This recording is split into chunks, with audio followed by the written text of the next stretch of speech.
Great to see everybody here.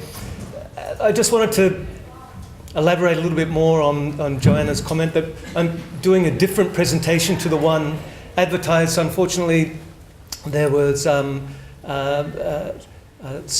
difficulty in Joanna getting the title of my talk in time for all of the materials that went out. So I just want to let everybody know that I'm not talking about COFA and its future, which sounded rather ominous, I thought, especially in a forum like this. I thought it'd be much nicer to talk about the way in which I think about the possibilities of creativity, of collaborating with others, and working in an interdisciplinary context. And I thought that that would be a great way to think about, or to give a bit of a background about how I think about these points of connection, particularly for the faculty of art and design that we're all a part of. I also thought that because often in this context we're talking to a class of students, I thought it would be far more interesting to talk a little bit more about some content and some ideas about practice rather than talking about the future of the institution, which I think is something that we can do in another forum. So, depending on how long we feel is an appropriate time for me to talk, I wanted to begin. I have six different parts of my talk, 6 different chapters. And I wanted to begin really thinking about the way in which objects and culture in contemporary society gets circulated. So I'm sure everyone in this audience, now that it's mostly colleagues, are familiar with this particular item. So who's this chair by? Sorry? No idea. Not from IKEA. Not from IKEA. It's certainly not from IKEA. Many of our design people will know exactly who this chair is by. This is a chair by Ray and Charles Eames.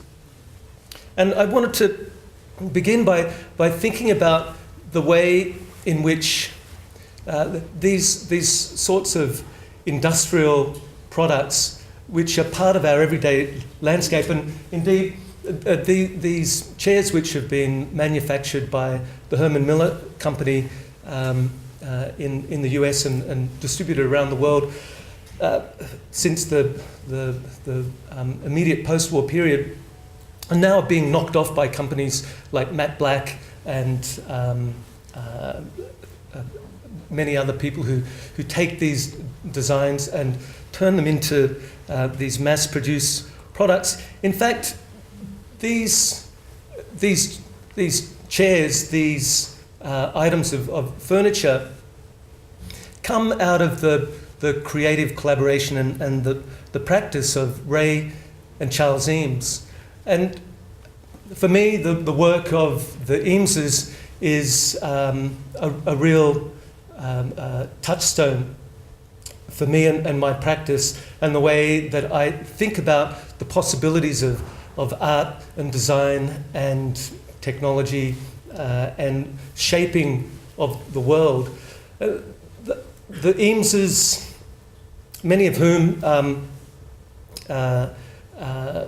many people mistake the Eameses for brothers, so people often refer to the Eames brothers. But of course, the Eameses were a couple, Ray and Charles Eames, who met in their context of architecture and studying art and design.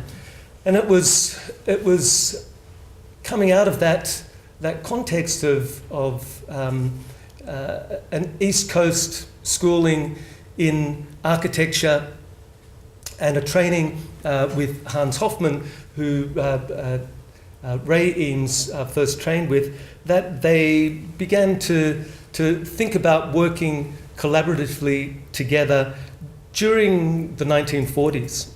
And one of the things that Ray and Charles did was to experiment with plywood forms and to come up with new ways of shaping materials and to create new forms, which for them they were looking to try to create not just a new language of sculptural form, but a language that would allow them to create what in today's day and age is a whole series of architectural products which come out of a design background.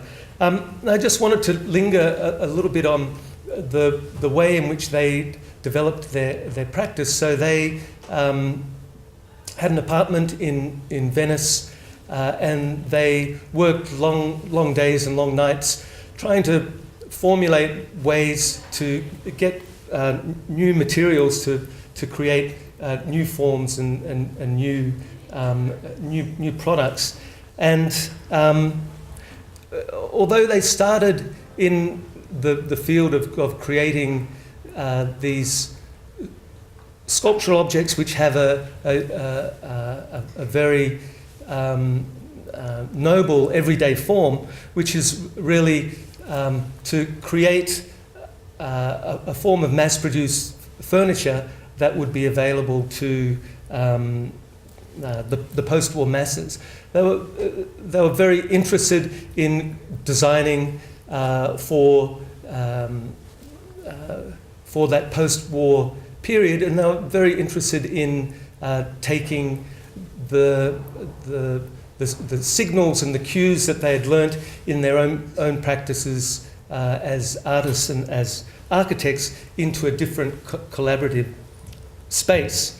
And I suppose for me it was always a point of inspiration to think of the way that they worked together as a team and as a couple. But what they also did was that they moved beyond the fabrication of furniture, and by the 1950s, by 1959, they started to move into a different kind of design.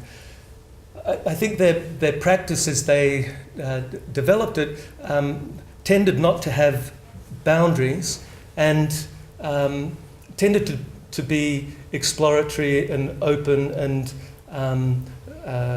coming out of their experience.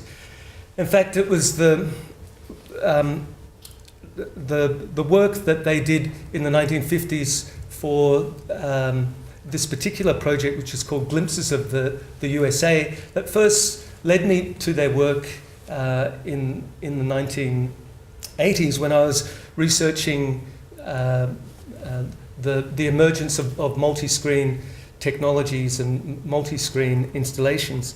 And so the Eameses had a very wide practice that included experimental filmmaking, photography, and as they moved into the 1950s, they moved into exhibition design, and they moved into what they started to think of as communication design for the information age. And a lot of their work in the field of experimental filmmaking found its way into these kinds of projects. So Ray and Charles Eames were commissioned to create this particular installation as part of in many ways, it's part of a Cold War propaganda exercise where glimpses of the USA, glimpses of American life were taken to Moscow in a trade fair context, and each of the 7 screens contains images which take us through a sequence of a day in the life of an American city.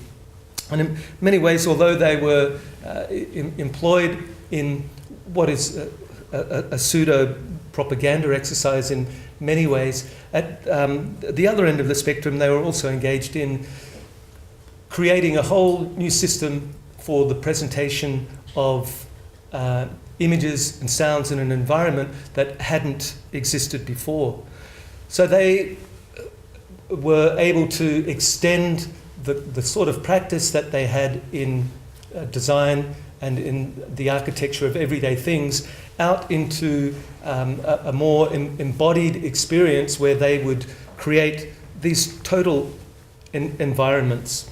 And they would work with collaborative teams to produce all of this content, which ends up being displayed in these kinds of systems. So it's also, of course, worth remembering that although the Eameses start their lives really as coming out of a traditional architecture and out of a modernist painting background, that over the course of perhaps 15, 20 years, they start to conceive their work in a very different way. And they start to think of design as being a very different practice to what they had initially considered it. So design starts to move from the creation and the manufacture, the making of objects, of things which have a life out in the everyday world. They also start to think about the immaterial world, and they start to think about design as a way to solve problems, but I think in a very interesting way. Many of you will probably be aware of one of their most famous films, which is called Powers of 10.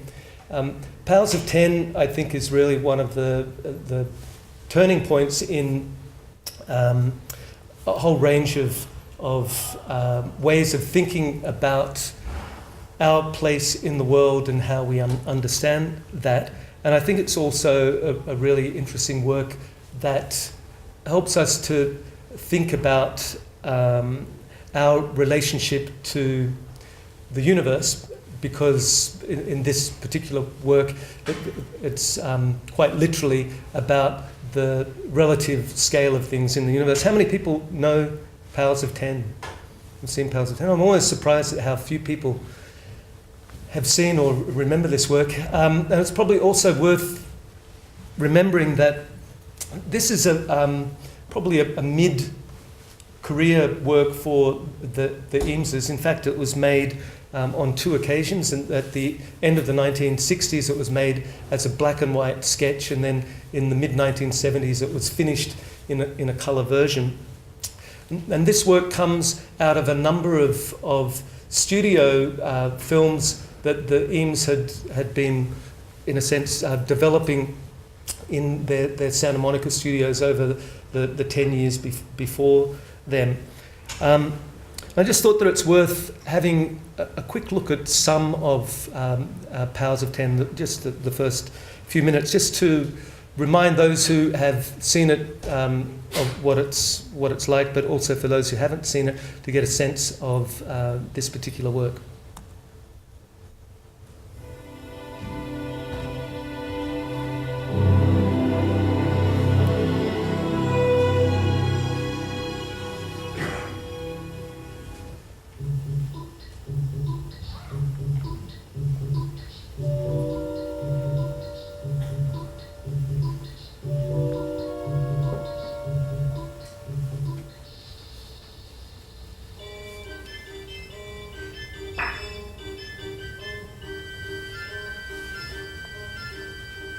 The picnic near the lakeside in Chicago was the start of a lazy afternoon, early one October. We begin with a scene 1 meter wide, which we view from just 1 meter away, Now, every 10 seconds, we will look from 10 times farther away, and our field of view will be 10 times wider. This square is 10 meters wide, and in 10 seconds, the next square will be 10 times as wide. Our picture will center on the picnickers, even after they've been lost to sight. 100 meters wide. The distance a man can run in 10 seconds. Cars crowd the highway. Powerboats lie at their docks. The colorful bleachers are Soldiers Field. This square is a kilometer wide, 1,000 meters. The distance a racing car can travel in 10 seconds. We see the great city on the lake shore. 10 to the 4th meters, 10 kilometers. The distance a supersonic airplane can travel in 10 seconds. We see first the rounded end of Lake Michigan, then the whole Great Lake, 10 to the 5th meters. The distance an orbiting satellite covers in 10 seconds. Long parades of clouds, the day's weather in the Middle West. 10 to the 6th, a 1 with 6 zeros, 1,000,000 meters. Soon the Earth will show as a solid sphere. We are able to see the whole Earth now, just over a minute along the journey.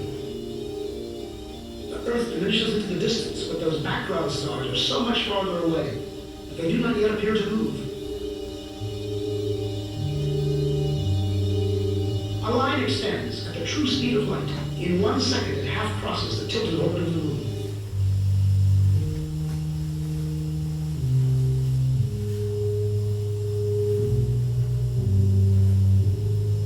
It's getting all cosmic now. I encourage you to go and have a look at that if you haven't seen it before. There are a number of things I just wanted to point out about a work like that. So this is a work which is absolutely, in a sense, scientifically accurate. It's a work that's a collaboration of large teams, and it's a work that changes the way in which we see ourselves in relation to the world and the universe. What happens for those of you who haven't seen the work, so we basically zoom out to the outer reaches of the known universe, and then we zoom back in, and then we go to the opposite end of the spectrum, and we go into the atomic level of the human being. So we get this relationship between the outer edges of the universe and the most the inner universe of the human. And the thing that I really want to mark about this work is that it's a significant work in avant-garde cinema, at the same time as that it's an absolutely accurate scientific piece of visualization. Now the Eameses, of course, they collaborated together, they were a romantic couple, they lived in a house together, they had a family, they had a studio, but in that studio they also worked with many other people.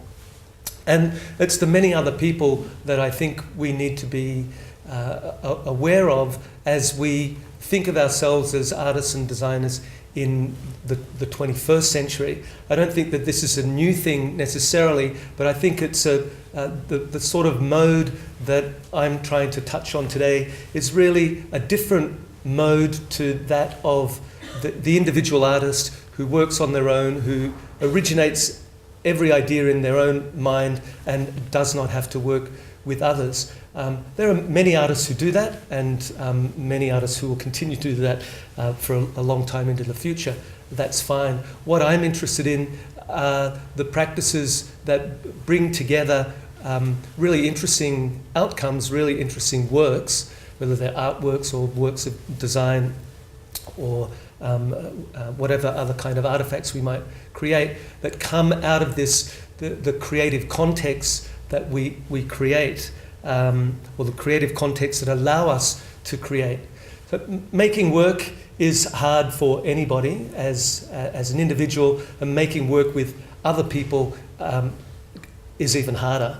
And I think in studios like this particular one, this is the 301 Venice studio where the Eameses had their office for many, many years, is a great point to focus on. The studio, although it produced furniture, it produced exhibition designs, it produced films, produced reports, into the feasibility of all kinds of things as the Eameses moved from the material manufacture of things to the manufacture of ideas, or to the presentation of more immaterial concepts which have real value for the world in general. Although it's a very productive place, in fact there were many tensions between all of the various people who worked there, tensions to do with the ownership and the authorship of ideas, the acknowledgement of people in the teams, and the way in which people work. So this isn't a rosy picture, it's just, as Goddard might say, it's just a picture, but it's one that I think is worth thinking about. So my next segue is really into some of my own work, but particularly work that I've produced in collaboration with others. I just wanted to start with just a bit of documentation from the project that resulted from my initial exploration of the work of the Eameses, and this is a piece that's been shown in a number of places, including Rosalind Oxley's and the National Gallery of Victoria, which basically is an homage to some of their work, and it's an early 90s three-channel video installation that today seems pretty lame in many ways, but I thought it's worth sort of touching on that connection. What I really wanted to move to is to the collaborative work that I've done with my partner Maria Fernanda Cardoso, and to talk a little bit about that work which some of you may know about. I know some friends in the audience know about the Cardoso Flea Circus, but there are probably many in the audience who don't. So I wanted to tell a little bit of a story about how this project eventuated, and to talk a little bit about what that particular kind of collaboration and working together means for me and my practice, and how I think about that project. So this is a work that was developed by Maria Fernanda when she was living in San Francisco, and she was doing an artisan residency in the Exploratorium, which is a museum of science and exploration in the San Francisco Bay area. And it too has a very long and very interesting history. How many people know about the Exploratorium in San Francisco? So basically this is another post-war invention. It comes at the same time as the Eameses in a sense, and it's the creation of Frank Oppenheimer, who responds to the horror of the nuclear catastrophe of the Second World War by thinking up this place of experimentation, of free play, of scientific and artistic investigation. I'm really interested in how science and art come together, but hopefully not in cheesy ways, although maybe there's nothing cheesier than a flea circus. I don't know. You guys can be the judge of that. So we both ended up doing a residency at the Banff Centre for the Arts in Canada, and in that residency, that's where I first met Maria Fernanda, and she said, "What are you working on?" I said, "I'm working on these multi-channel videos, and I'm kind of doing some exploration into," at that stage I was doing some research into gardens and artificial life and the relationship between art and culture. And so I knew what that meant for me, and I said, "Well, what about you? What are you working on?" She said, "I'm working on a flea circus." I went, "Oh, yeah, that's very interesting." And I said, "You're a sculptor, right?" And she said, "Yes, that's where I trained. I did my MFA at Yale. I've got the degree. I'm a bona fide sculptor. I've shown in exhibitions around the world." And I thought, "Great, got you tagged. I know what you're doing. You're making a flea circus, right? A bit like the flea circuses that we know of." The movies, the mythic flea circus, the one where you say, now you see the flea and now you jump over there. I thought that I had her pegged.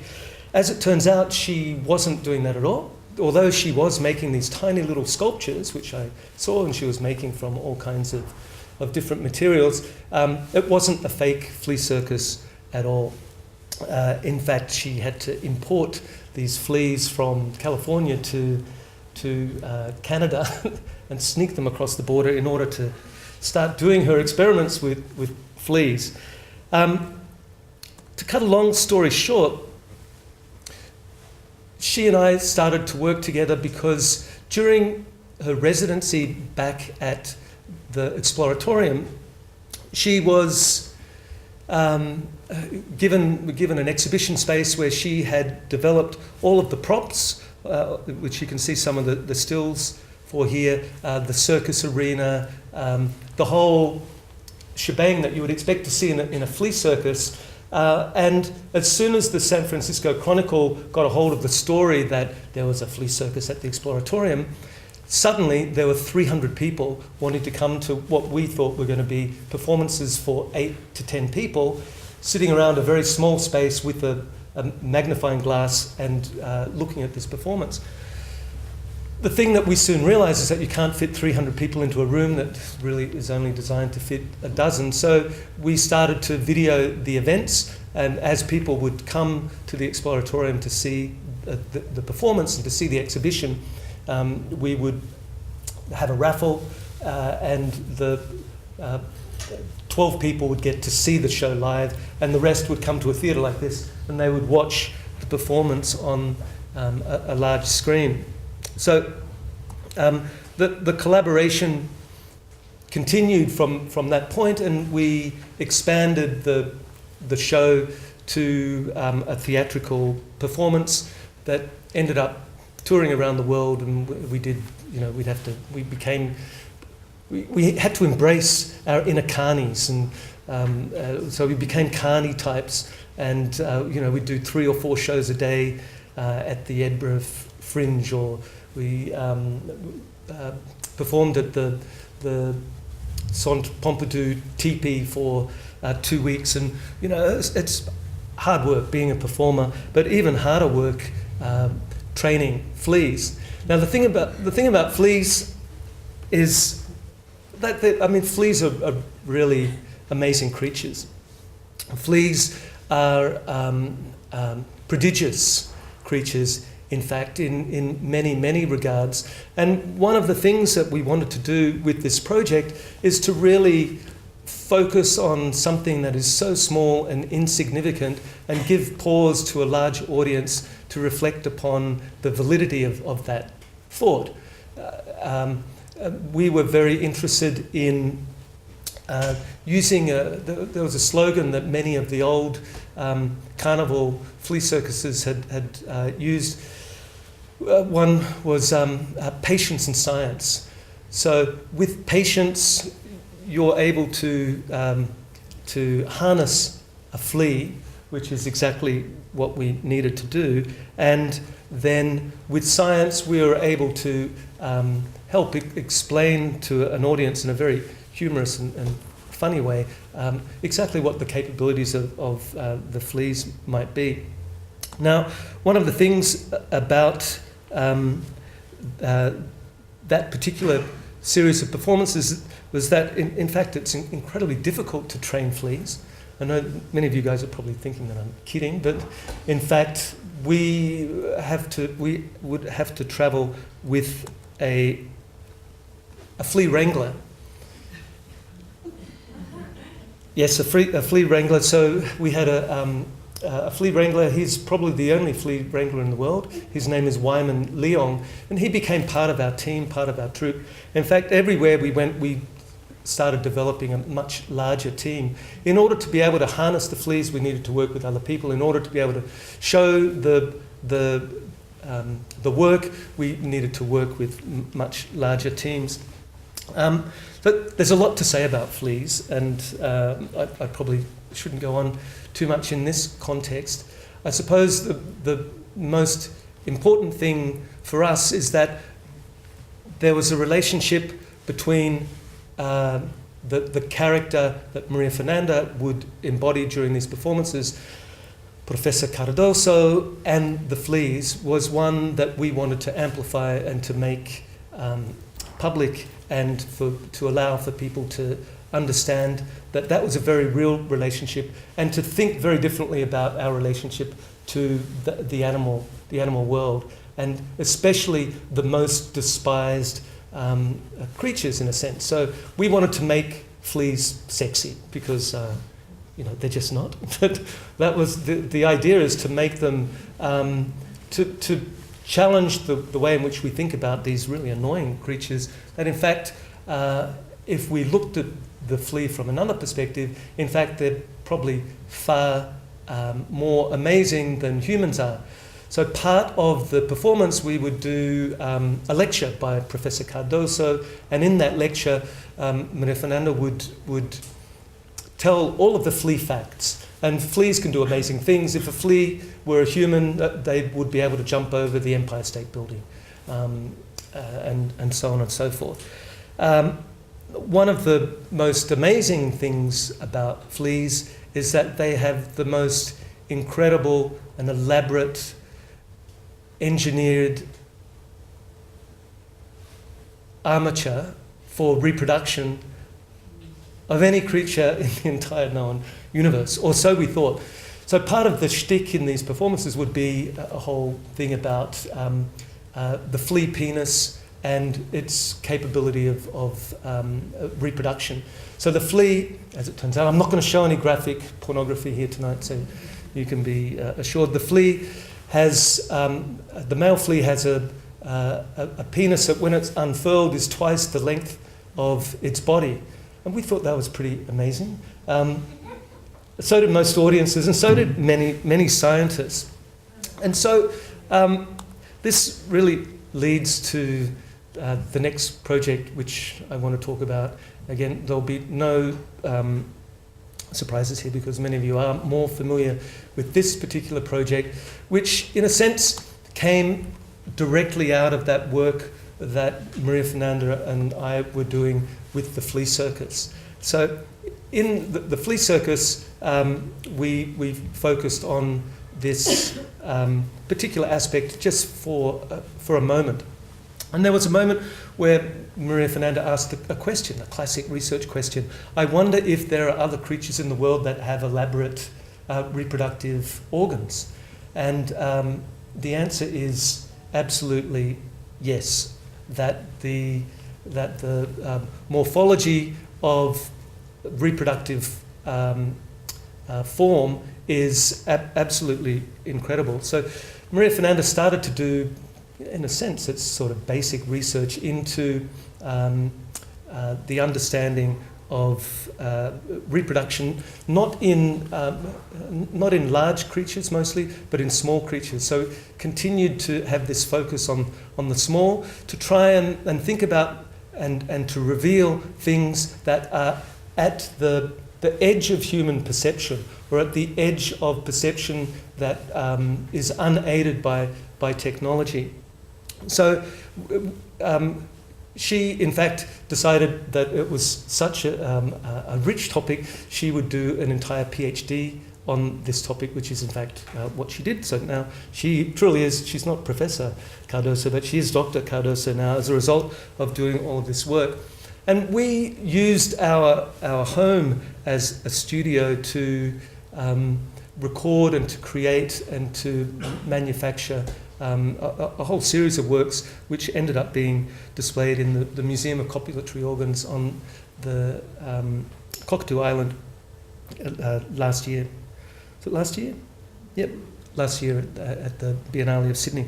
So that work on your right, what you're seeing there, it's a bit of some of the documentation's not so great, but this is one of the first works that we started to make. We were also, after the flea circus, we kept working together, making works which really explore the human-animal world. So we did works with chickens, with fish, with bats, and then we started doing work with stick insects. And stick insects also had this incredible sex life, it turns out.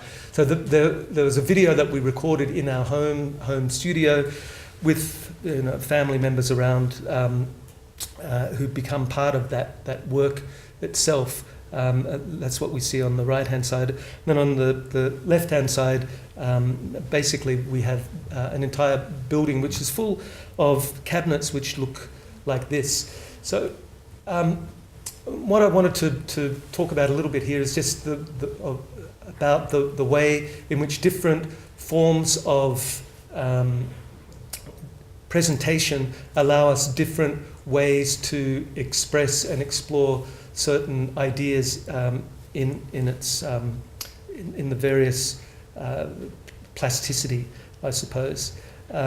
So we conceived the entire project as a museum, as something that would have a series of exhibits within exhibits, and created a series of works which spanned, a whole range of different technical media, from drawings to bronzes to glasswork to rapid prototypes.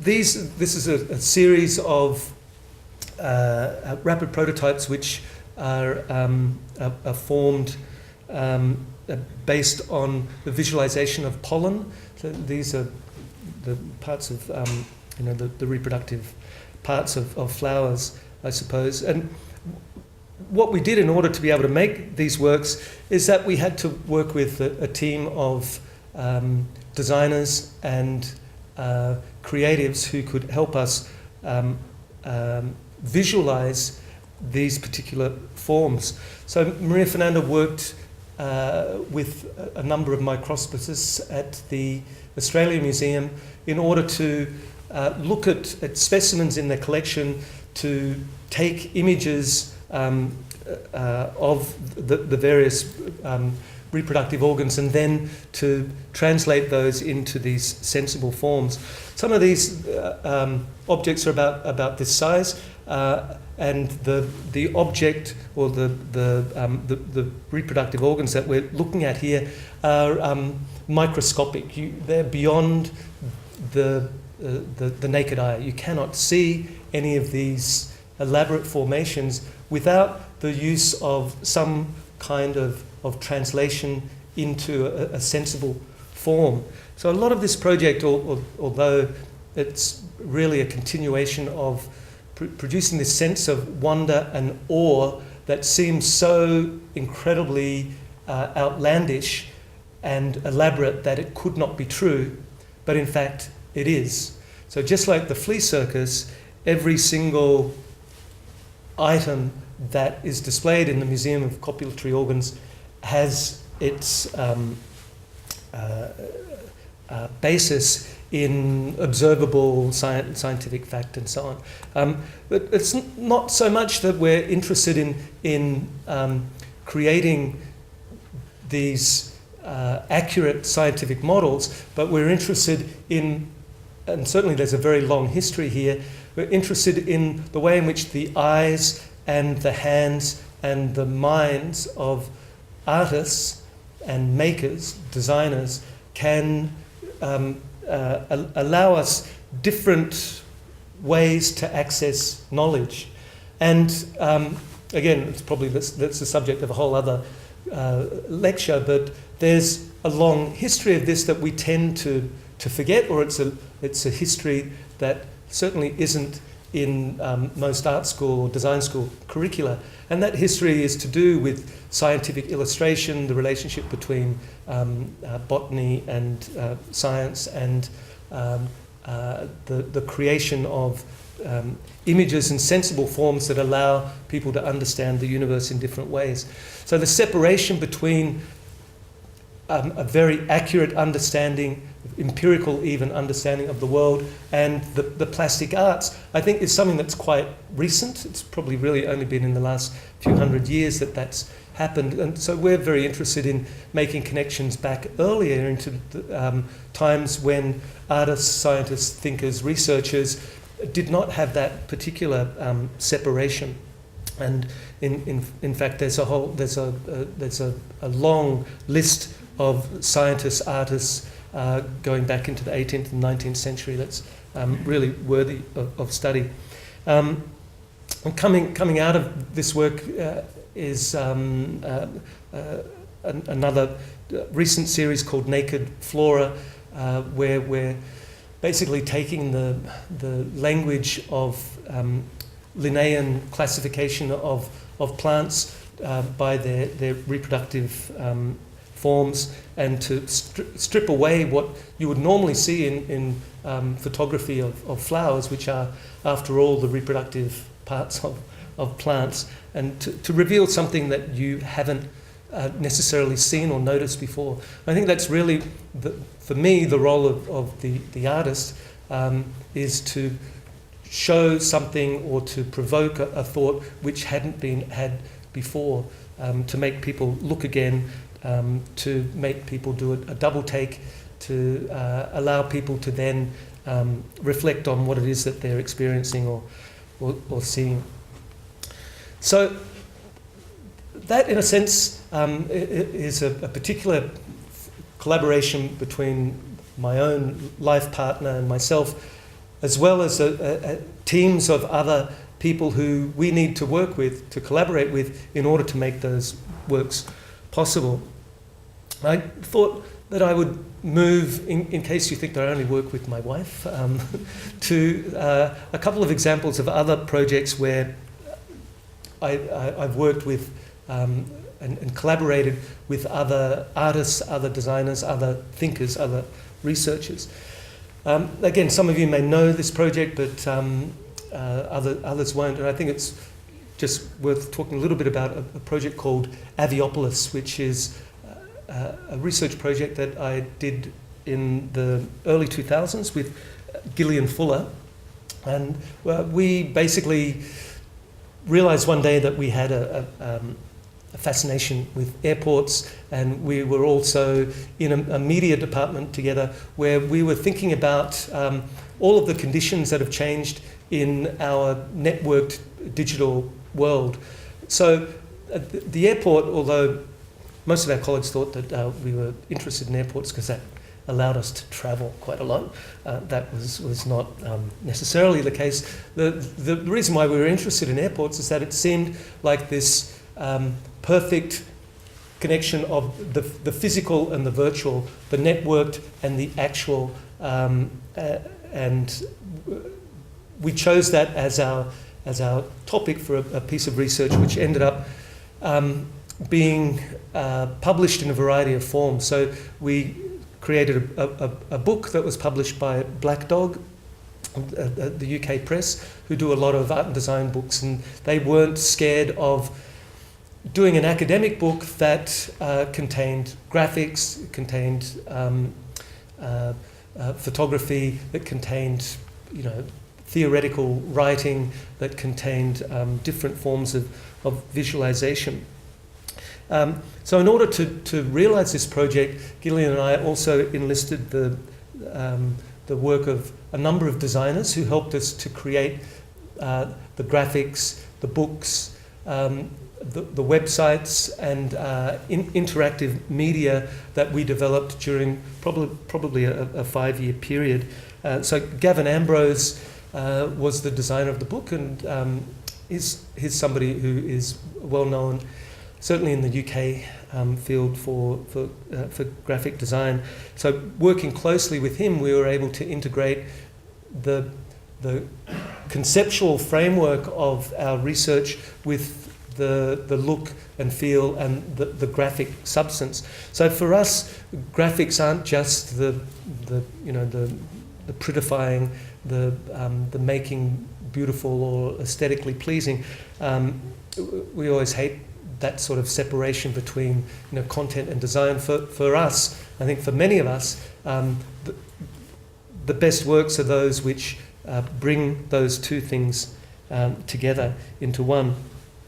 The other thing that we did is that we worked with two of our honours and postgraduate students, Peter Kozzi and Adnan Leilani, to develop a lot of the work. So in a sense, we came up with a team to be able to help process a lot of the material that we were discovering and creating. One of the most important things for us to frame airports is this concept of code.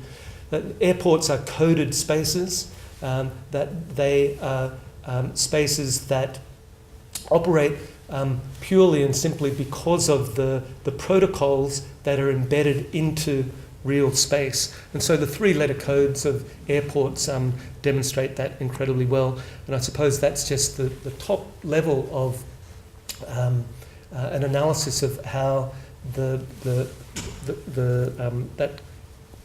notion of code works in real spaces. So we started to do these analyses of space and flow and to represent that graphically and to try and do not just a semiotic analysis, but to do a far more integrated analysis of the way in which these huge, vast, global technical systems find their way into our everyday lives and imbricate the world with certain rules, regulations, and protocols. So, although the airport might seem like a strange space to study that, in fact, we later discovered that there was a whole movement out there of people in the field that emerged called mobility studies, of people who were thinking about this. So we ended up working with geographers, we ended up working with sociologists, we ended up working with other artists who were also interested in describing the world that we live in, but not being bound by any particular medium, any particular discipline, and at the same time being able to come up with some sort of coherent analysis of what that world is like. So coming out of the Aviopolis project, I started another, which really, if you just this is part of the graphics that I've been showing were developed as part of the project and appeared in various publications and so on.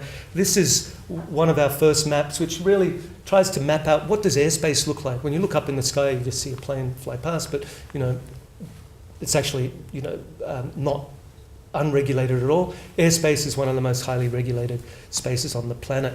And so I decided that I'd start this project after Aviopolis called Around the World in 80 Airports, which really comes out of a moment that happened when Gillian and I were researching this book, which is 9/11. So 9/11, this is a graph of North American airspace, or a section of North American airspace. What happened between 9:49 in the morning, before the attacks on the Twin Towers, and then 11:40 after it was discovered that there were these terrorist attacks on US land. And it's a great graphic. It shows a whole range of things. But the one thing I want to point out here is how highly regulated, highly controlled that airspace is. It's not something which is just chaotic, and it's something that's controlled by government and state and regulatory forces. There's a whole lot that I could say about that, but I won't.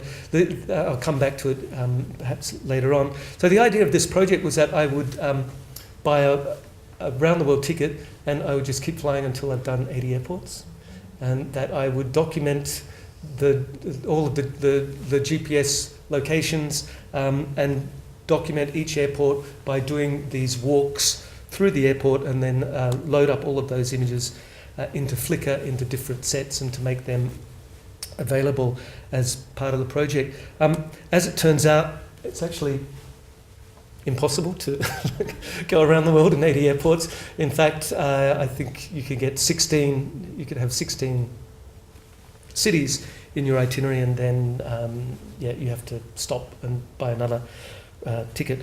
So I did that flight. So I thought that was important for the project. So I did fly to 16 different destinations without ever leaving the airport space. There was this idea that you could fly around the world. I could go from Sydney to Singapore to Hong Kong to Dubai to London to Frankfurt, back to Chicago to San Francisco, down to Los Angeles, go to Honolulu and back to Sydney without ever really getting out of that airspace. It's true, you can do that. Why would you want to do that? I really don't know. So I didn't do it again, but I decided that in order to complete the project, I would pull together 80 different airports that I had visited. I changed the rules to the project. 80 different airports that were all connected into an itinerary. And so collected all of that GPS information, collected all of the standard instrument arrival chart information for each of those areas, and then started working with a number of programmers and graphic designers and modelers. In this case, working with Zena Kay and Mr. Snow to try and build some models that give us another understanding of what it means when we travel. What does it mean to go around the world in 80 airports? What does it mean every time we go up into the sky? Up in the sky, there are, so they say that any one point in any day, there are more than 2 million people up in the sky. So that was the initial idea of the Aviopolis project, is that there's a city, there's a huge city up in the air, which we called, Aviopolis. So this comes out of that idea and trying to literalize what that is. So taking all of that data, and this is like pure GPS data, but connected to my own personal journeys, we started to just use Google SketchUp to try and start to visualize that space a little.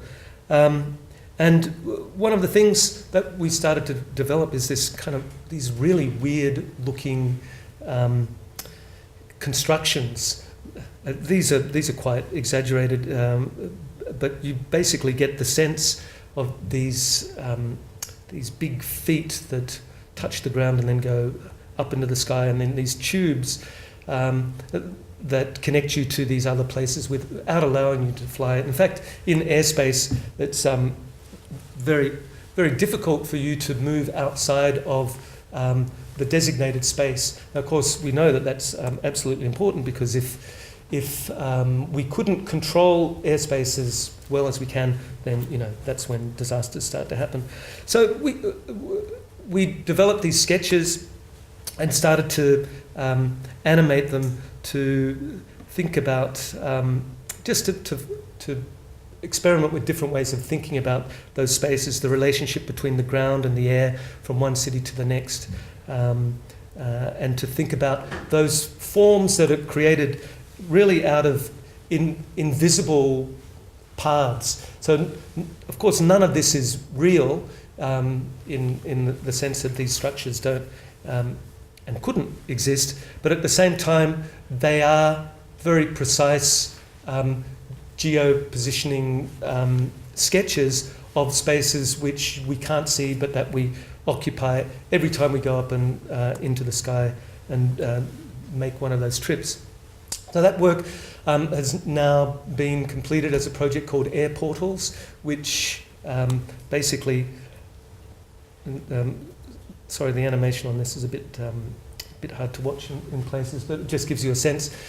So these are the 80 airports with all of the different itineraries that I've taken over the last 10 years in one representation.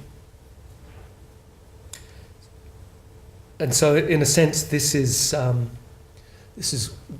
graphic confessional representation of my destruction of the planet, I suppose, my contribution to that. So I suppose what I wanted to emphasize here is the fact that these are personal time maps. This work has been generated really in a tradition of artist practice that you could relate it to the work of Richard Long and the walks that he's done, or you could relate it to the work of situationist Des Reeves and so on. But at the same time, it's also incredibly accurate in terms of the data that I might turn that off. This one's landing, I think we're landing at Sydney.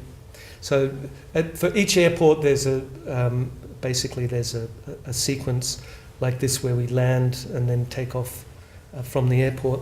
So this is the space that the plane occupies, and then as we go up into the air, you see the the interrelated connections of all of the different flights that have been taken over time.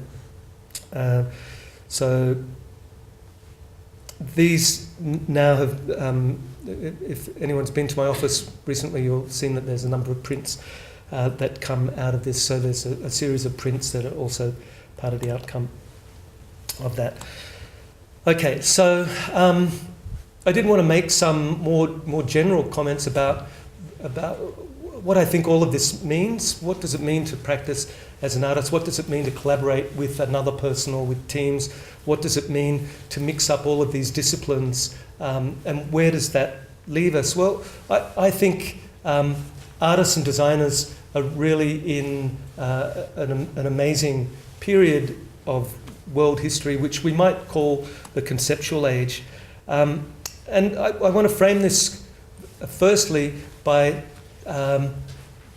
talking about this move that I think has happened from the 20th to the 21st century. So there's this idea that has gained a bit of ground over the last few years of STEM to STEAM. So STEM is science, technology, engineering, maths, right? They're the bad guys. They're the ones who get all the money. They're the ones who do the hard sciences and so on. STEM is really what has been responsible for the transformation of world culture in terms of technology and the cultures that we live in of the 20th century. We wouldn't have the internet, we wouldn't have the computing technology, we wouldn't have those vast air networks that we've just seen without the advances of science, technology, engineering and maths. However, they're missing something, and I mentioned this earlier. I think it's something that used to be connected with the sciences some time ago, not now. So what's missing is the A. So we're missing the A of art. We're missing the A of art and design. And if we put the A of art into STEM, then you get STEAM. So there's this idea that the 21st century will be changed by the kinds of practices that we are all engaged in our own different ways. And there are a number of nice little pithy slogans that many of you may have heard. How many people have heard of this move from the MFA is the new MBA? Has anyone heard of that? No? So there's a whole debate going on in the States at the moment around the value of MFAs. What can a Master of Fine Art give you that a Master of Business Administration can't? Well, many things. And I think if we look at this from a much broader historical framework, then I think we get a sense that we are very much indeed in this moment of transformation.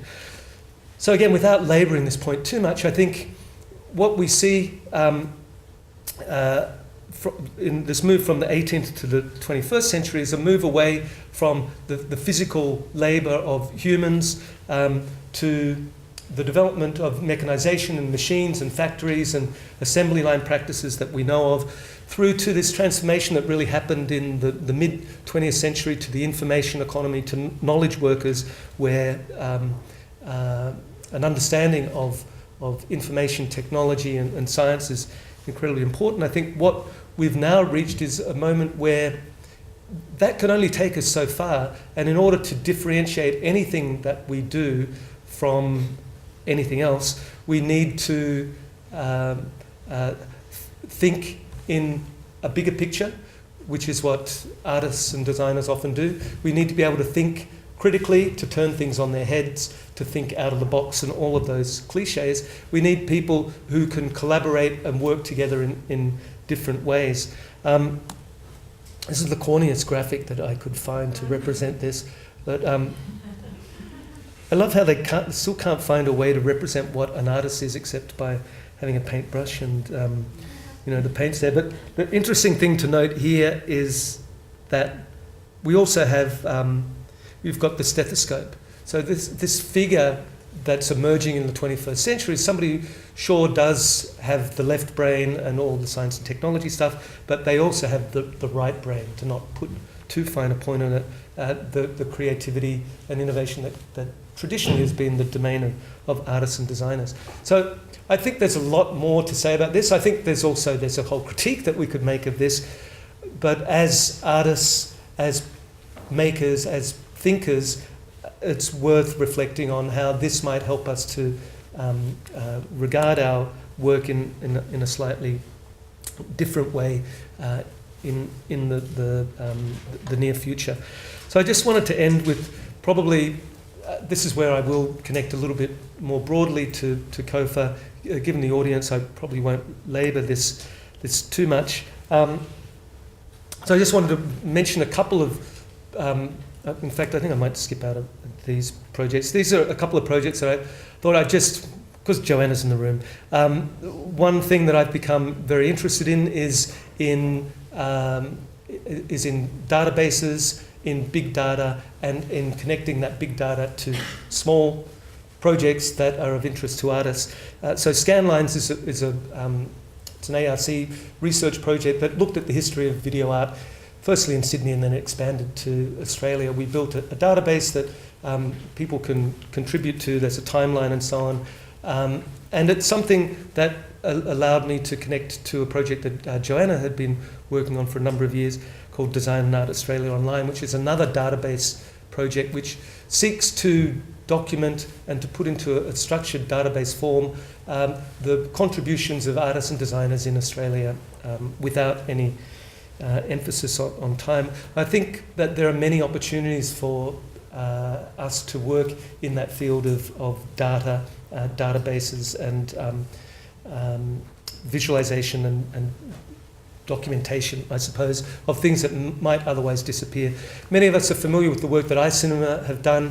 I think they're a great example of doing these big projects that connect across a whole series of different domains, creating immersive visualization environments that work with computer science and engineering, also with mining, and with built environment and so on. I think working in those sorts of teams and environments, I think that's something that is not going to go away.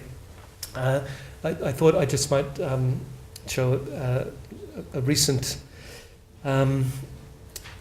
video created on the occasion of the launch of the Creative Robotics Lab, which again shows some of these sorts of connections between artists and scientists, I suppose.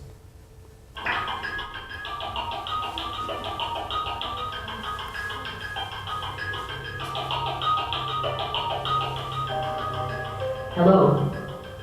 Geminoid F is guest of honour at a new Creative Robotics Lab at UNSW's College of Fine Arts. What makes this a perfect space for experimentation? It's in an art school, experimentation by you don't even have to explain, it's part of the everyday. Eminent researchers from around the world are joining COFA to develop the appearance, behaviour and sociability of robots. We are trying to investigate how the human interaction can be made better with the realistic face and appearance and motion and speech and so on.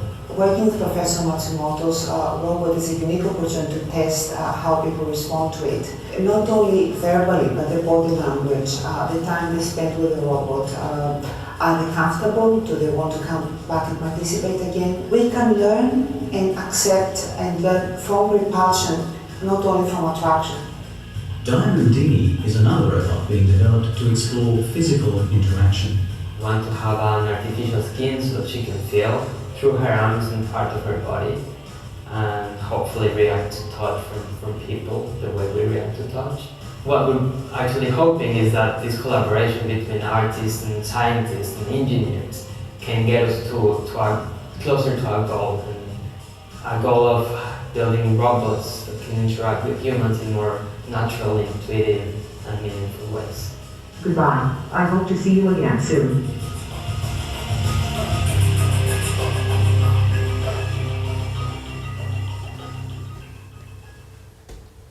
How many people got to see the robots from Japan? Spooky, huh? Yeah, I think that's a whole area. I think the sort of work that we're doing is very different to the Japanese, but bringing that here, I think, had some real value. I wanted to end just to reflect back. I mean, the last video that I want to show, the last piece I want to show is actually it's a promotional piece, outright promotion for COFA that's developed by our marketing team. I want to show it because I think it shows that the sorts of things that I'm talking about are really, in many ways, part of the DNA of COFA. I think a lot of our graduates are already working in these kinds of ways. I think that people train in one area and then end up working in another. I don't think that anybody necessarily stays in the one area that they're sort of cordoned off in to begin with. So I just show this particular video.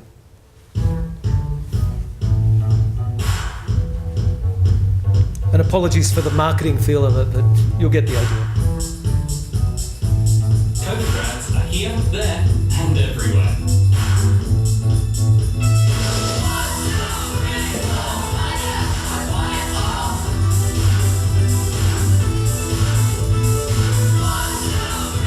Australia's best artists and graduates from COFA at the University of New South Wales. Alex Seaton is a COFA grad. Hi, I'm Alex. I'm a visual artist, and this is my sculpture studio. Being a visual artist is about being self-impelled, to be driven every day to do the things that you're most attracted to, the ideas that you're most attracted to, and express them cleanly. Working the medium of marble, it has a loaded history, and to toy with those expectations is no doubt doable. The great thing about COFA is the facility to experiment. There's an arena that I knew I loved that would keep me there amongst the things that I really truly enjoy. COFA is about finding, and all study is about finding what you love. COFA is Australia's premier art and design school. It has a brand new campus with world-class art, design and digital studios. It has cafes, Wi-Fi, hangout zones and a creative learning environment second to none. Start your creative career here. If you want to be an artist, come to COFA.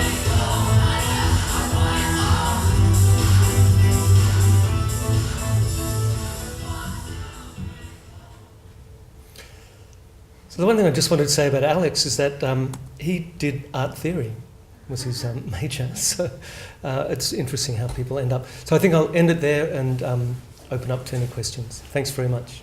I have